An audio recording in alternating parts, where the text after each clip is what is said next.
Hey everyone, it's Tuesday, and thank you for choosing to listen to this episode of the How to Life podcast. I am Dr. Laura Jaggett, back again with some insight about how to know yourself. This is episode 79. I love the timing of the topics on this show.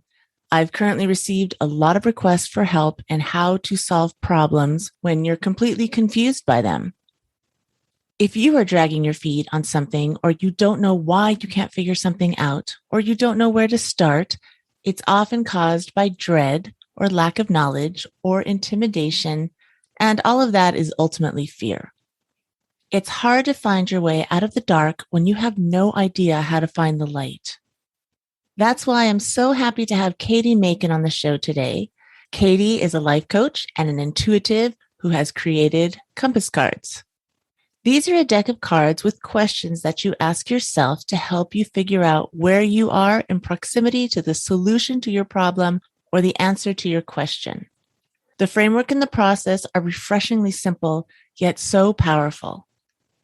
You can find your way out of confusion or darkness by following your own North Star. It's about learning to tune into your intuition, ask the right questions, and trust that you know what is best for you. Hi, Cady. I'm so excited to have you here. Thank you very much for taking time to be on my podcast, How to Life.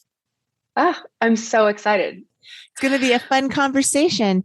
Please introduce yourself and tell us a little bit about you and what you do. Sure. My name is Cady Macon, and I'm a life coach. I'm the creator of a self-coaching product called Compass Cards, and I'm also a professional intuitive. Tell us, what does intuitive mean? And professional intuitive, what's that? Yeah, I laughed about that because it's going to be too much for some people and absolutely delightful for others. So I'm psychic and I do intuitive readings. I practice a modality called the Akashic Records. So I channel information from people's spiritual teams from beyond. And I also have some Western things that are practical of this earth and a bit more rooted in psychology. Going off topic a little bit, I want to just continue on intuition. Everybody has it. Sure. Not everybody tunes into it, and they don't believe that they have it, but they do. When I speak about intuition, I like to remind folks that we're animals. And I think it's really easy to accept that animals in the woods somehow know their way to food or to migration patterns or what have you in these extrasensory ways. We have the same gifts. Our intuitive gifts show up in different ways. And it's a muscle, which can be trained and can be conditioned and deconditioned is helpful for making it a little bit less strange. No. It's definitely something that can be trained once you learn how to tune into it. Just like any muscle that you see in your body, you can train it to be strong. You can train your posture. You can train yourself to eat certain foods. Everything is part of training and creating habits, and it becomes part of who you are. And that sort of is a good tangent into compass cards, which you created. What are compass cards?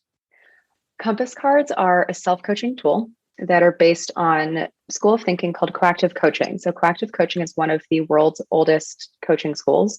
And this product was originally designed to be a training tool for life coaches to help them master their craft. And it became a self-coaching tool when my friend Stacy got her paws on them and passionately insisted that everybody else needs them. So it's a deck of cards that you can use to find your own answers when you're feeling a little bit stuck. Expand on that a little bit. What are on the cards? Yeah, so there are two big things that help these work. One is it's a set of open, versatile questions. So most of the questions that you'll see in this deck of cards start with the words what or how, which tend to create space, and they help us find new ideas and find new answers. It's not the same as a limiting question, like a do or a why, which can be a bit defensive.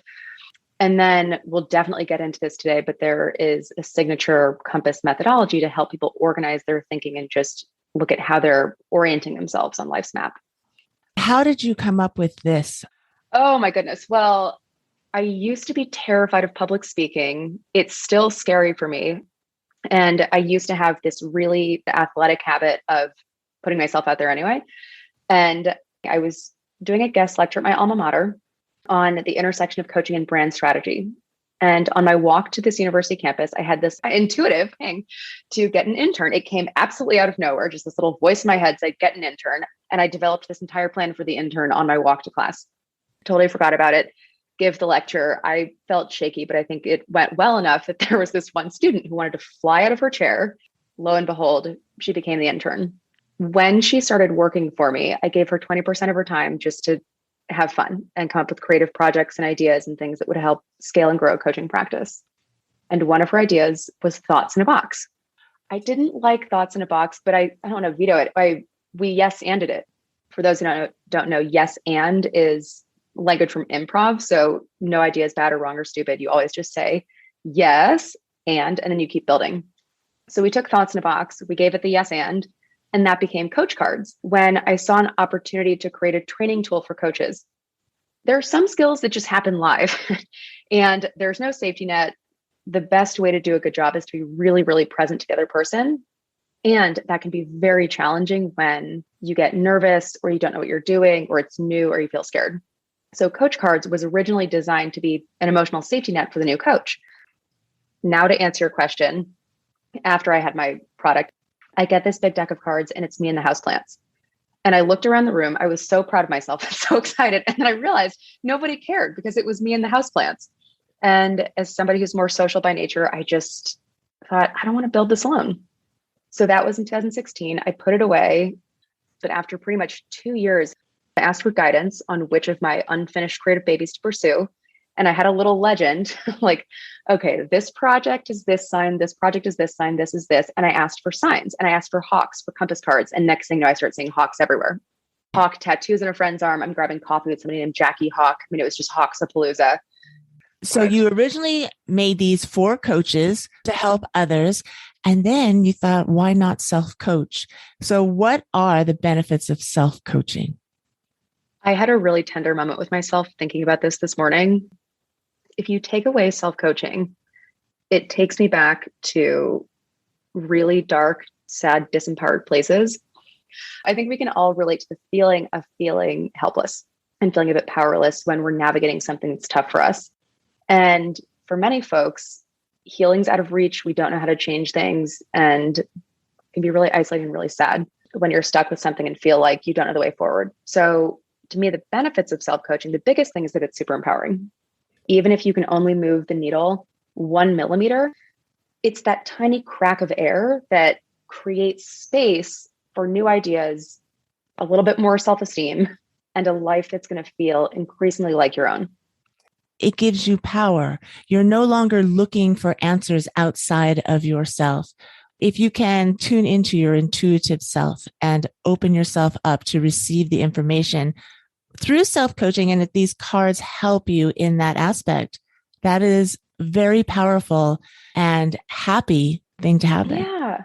I love that you said that. First of all, it's as though you're reading the back of the box. I have not read the back of the box yet, everybody. Yeah. So I'll read this one snippet for you. It's whether you're feeling lost or a bit adrift, the answers you seek live in a little house within you. You just need a nudge to open the door. So it was funny when you're talking about guidance living inside you. It's not outside you. This is here to direct you back inside yourself, and you can't see it. And they are sold out at the moment, but the edges of the cards are shiny, and it is deliberately designed to seduce you because sometimes meeting yourself can feel really, really daunting when you're stuck. And so I wanted to make the product really pretty so that it wouldn't be quite so scary. So who are the people that seek out compass cards? I know they're for everybody, but what point are you in your life where you say, I'm going to be open to that. I'm going to get some and see what they do for me? It seems like it serves a different function for different people. So we were featured in Bloomberg. So we have some people who use this for leadership development. They keep them on their desk. They'll use it before a meeting to ask an interesting question. And then we've really taken off with the tarot communities. And so for people who are into tarot and spiritual practices, it's actually really easy to just weave these in because there's already a routine in place. And I get really excited about helping them because there's a lot of storytelling involved. So you look at cards that have different bits of symbolism and story and meaning to them, and then you stitch together a story. But what can happen for those folks is they can make a narrative out of something outside themselves, even though they're the ones pulling the cards. And what these cards do is they ask you questions about what you want, how you're feeling, what you're thinking, what have you. So I really like the role these are playing with the intuitive community.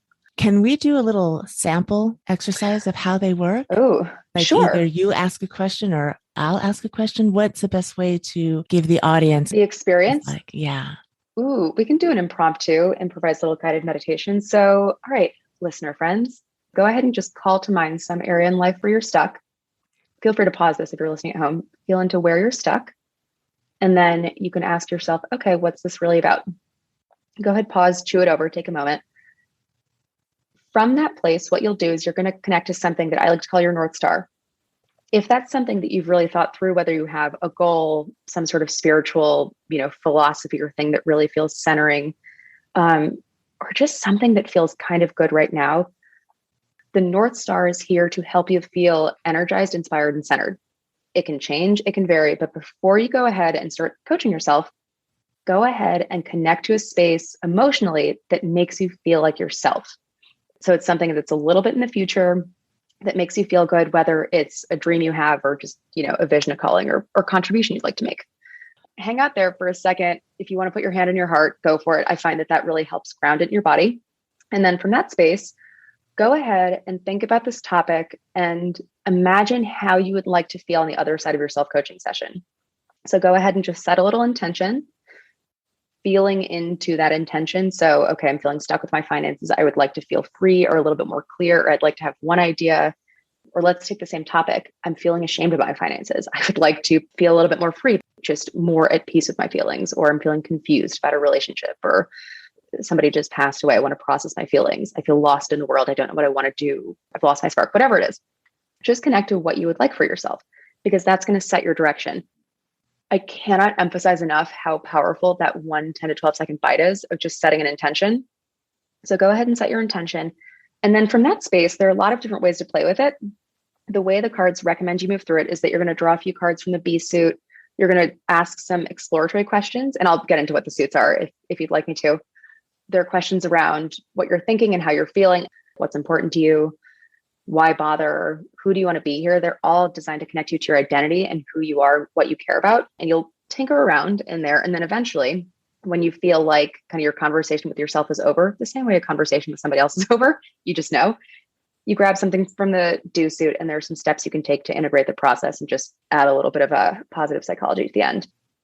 A really big thing I would love to impart to your listeners, if they take nothing else from this particular conversation, it's that when you're feeling lost, one of the most helpful things you can do is connect to some kind of vision or something that just centers you.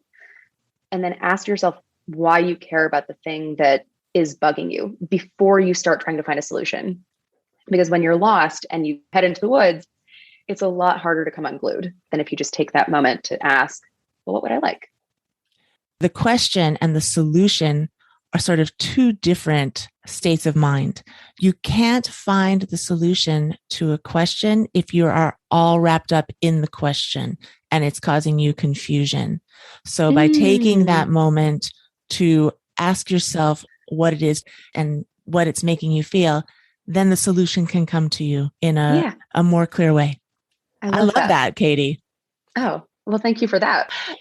And I was going to ask you about the teaching framework and methodology of Compass cards, but did you just identify that for us? A little bit. So that's the setup, which I've actually found to be the most helpful part, in my opinion. My other favorite part is really looking at the compass itself. So in your mind's eye, if you guys can just draw a little compass with your north-south axis and the east-west one. On the horizontal axis, you'll put B in the west and do in the east. And then going vertically, you'll have think up in the north and feel in the south. And so that horizontal axis is your path. So who am I being and what am I doing? If you were to keep drawing that out all the way into infinity, you would have results. So I'm having this conversation and you're listening, and we're all here together in this little moment in time because of different actions we've taken. So way beyond the compass, there are results. You get back to that little moment in the east, that's do. Those are different actions we've taken. I'm speaking, Laura's hosting, you're listening. And we take these actions based on who we're being, all the way back over there on the left-hand side or over in the west. When we want to create change, it's often because we're dissatisfied with the results in some way. So to get maximum leverage, rather than just rethink your actions, it's really helpful to connect with who you're being before you just launch into some new tactic or strategy. Now, most of us can sometimes connect with what we would like and what our desires are, or who we want to be. And often there are obstacles in the way, right? So that's where that think and feel axis comes in. Two of the big ways we get stuck in our thoughts, and we get stuck in our emotions. In my experience, when we get stuck in a mental loop, we can fall into victim mode pretty quickly. So if you can imagine yourself standing at the middle of that compass and that axis, just as if there was a little invisible boulder there and you're just trapped and it looks huge and you can't go around it. Think used to be called look up. So what I want you to imagine doing is floating yourself up into the sky, and we're going to generate new thoughts. That's generating new neural pathways so that you can create choices. And then from those choices, you can choose the one that feels best to you. Even if you choose the same thing you were doing before, it feels so different because you chose it. So that's one way we can get unstuck. But sometimes when we find ourselves up against that invisible boulder in the middle, it's because we don't want to feel our feelings, or we don't even know they're there. I don't like this. I'm scared. I haven't done this. I'm uncomfortable. I don't want to do something new. Who am I going to leave behind if I actually get over there? Fear of loss is huge. All of our stuff comes up. It's a deck of cards. This is not some magic bullet that will solve all of your life's woes. But I think as a framework, it can be really, really interesting just to notice, okay, where am I out of balance? Am I spending too much time being, doing, thinking, feeling? So you don't have to own anything to just have that quick awareness. And so the cards just provide cues for you to help identify where you are. That's so cool. Right now, you've sold out your cards. That's awesome. So funny. And I just sold out. So when the moment comes to you to create more, how do we find you, and what can we do? Where can we go to learn more about what you're talking about? Well, if you go to the website, compass.cards, there's no .com. It actually confuses people, but it is just compass.cards. You should still be able to go there and get a free self-coaching PDF. So you're going to have the basics of this framework in writing, and you'll get some questions that you can use. So it's not hidden. If you go to the Instagram and you're on a budget, please, there are posts of different questions. Feel free to create your own deck and use those. If you go to the website, you can join the e-list. That is a good place to go for self-coaching stuff. And then if you really want to go deep, if you go into the Instagram, some of the captions have self-coaching techniques. And then I think there are still a couple handy little IGTVs that are going to be kind of similar to what I just said, but still interesting, and just looking at, the framework and how these things move. So again, whether or not you have cards, it should be helpful. This is very fascinating, Cady. Thank you very much for coming on, because I know that you are taking a break right now. I appreciate you talking about this. It's my mission, and I think it's yours too, to just help people find different ways of thinking, connect with themselves, and knowledge is always going to lead you to a good place. Oh, that's a fun tagline. Is that how you end every episode? It's not. I just made that up right now. My intuitive self came out and said, no, say that. It just sounded like something that you'd said so many times before in the best way. Thank you. Okay, friends, knowledge is always going to lead you to a good place. Keep listening. Yeah, keep for more going. Information. Thank you very much for coming on. This was really fun. Yeah, it was fun for me too. I loved this interview, and I loved this topic. I am very big on teaching you how to problem solve and to trust yourself. I'm currently in the process of creating a 9-part course of different techniques to help you talk, write, or think your way out of negative feelings and confusion and into clarity and calm. Compass cards were also designed to help you help yourself. Keep checking Cady's website to be the first to know when the next batch of cards will be available. And if you can't wait, go to her Instagram for tips on how to make your own. All the links for the Compass Cards website and social media can be found in the show notes for this show, howtolife.com/079. If you want to hear and learn more about trusting your intuition and solving your own problems, here are the episodes I recommend. In episode number 4, I give you some tips on how to find the answer to a question you want to know by asking yourself. Number 25 is how to listen to your inner voice and follow your intuition with Min KU. And episode 77 might also be helpful. Teresa Edmond discusses how to write to solve problems and break through personal walls. There have been some really good topics on this show with wonderful pros to offer advice and encouragement. Are you enjoying this podcast? If so, I would love it if you would please leave a 5-star rating on Apple Podcasts. And if you want to take it one step further, a nice review would be very much appreciated. All the content I put out for How to Life, all the podcast episodes, all the YouTube mominars can be found on my website. And you can also contact me there as well. And that address is howtolife.com. Thank you for choosing to spend your time by tuning in today. I will be back next week with another show to help you master adulting. Bye for now. Have a wonderful week and trust yourself. Ask yourself a question rather than others and see what you have to say about it. No one knows what's best for you better than you. Really, you got this.